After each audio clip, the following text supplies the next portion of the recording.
Slijedi Mladen Leovac, logoraš srpskih koncentracijskih logora, čelnik braniteljske akcije i legenda obrane hrvatskog grada heroja Vukovara. Siguran sam da će se Leovac sjetiti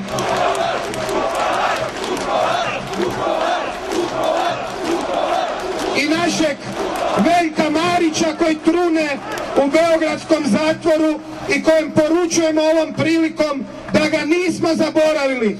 Isto kao što nismo zaboravili ni Tomislava Merčepa, ni generala Branimira Glavaša. I isto kao što nikada nećemo zaboraviti Antu Gotovinu i Mladena Markača.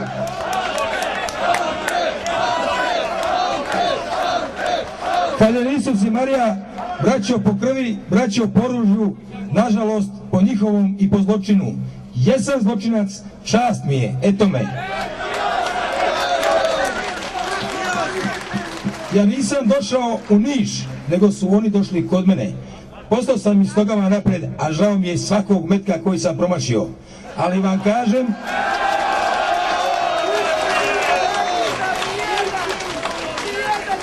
vam kažem da smo 1991. napravili grešku. Od 5 ubijenih trebala su biti 2 naša izdajnika. Ovo se ne može zvati drugčije nego izdaja. I žao mi je što je Maks preskočio još jednu meni dragu osobu, našu premijerku. Ništa nije bolja od one bagre koja nas je izdala.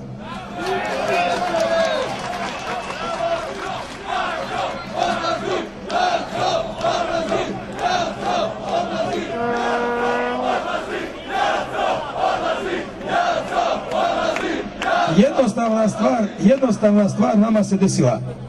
Oni su mislili da nas nema. Čekali smo, molili se Bogu, nadali se.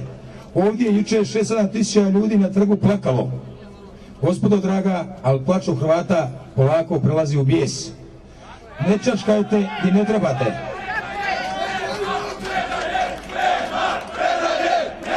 Nema predaje, nema odustajanja. Ne samo za naše generale, za sve nas, za našu djecu, za Veljka Marića, za našeg generala Norca.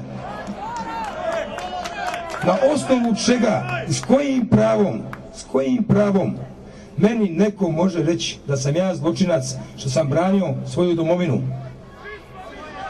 Upravo taj pravac za koji su juče osudili mog generala Markača. Ja sam ga vodio. Gospodo, sudite i meni. Sudite i meni. Tu je moj general Sačić. On je meni zapovjedao, a ne gospoda s Pantovčaka ili iz Banskih dvora.